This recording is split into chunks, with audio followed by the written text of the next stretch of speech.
Teasing అరికట్టడంలో కూడా fail అయింది. బిఎన్ఎస్ఎస్ చట్టాల అమలులో కూడా విఫలమైన పరిస్థితి మనం చూసాము. అలాగే లా అండ్ ఆర్డర్ కాపాడడంలో కూడా ఈ ప్రభుత్వం విఫలమైంది.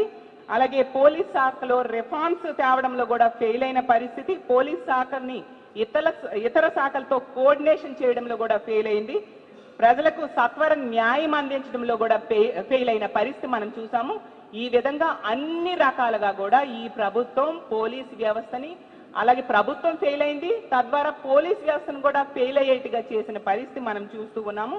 దీనికి కారణం మరీ చెప్తూ ఉన్నాను, చంద్రబాబు నాయుడు గారి అసమర్థ పాలన. అతను ముఖ్యమంత్రిగా ఫెయిల్ అయ్యారు, హోంమంత్రిగా అనిత గారు ఫెయిల్ అయ్యారు, అలాగే షాడో సీఎంగా ఉన్న లోకేష్ గారు ఫెయిల్ అయ్యారు అని తెలియజేస్తూ ఉన్నాను.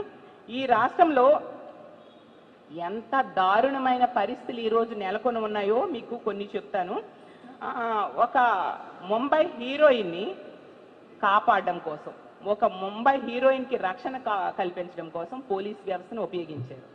ఆమె కోసం డీజీ స్థాయి అధికారుల మీద కూడా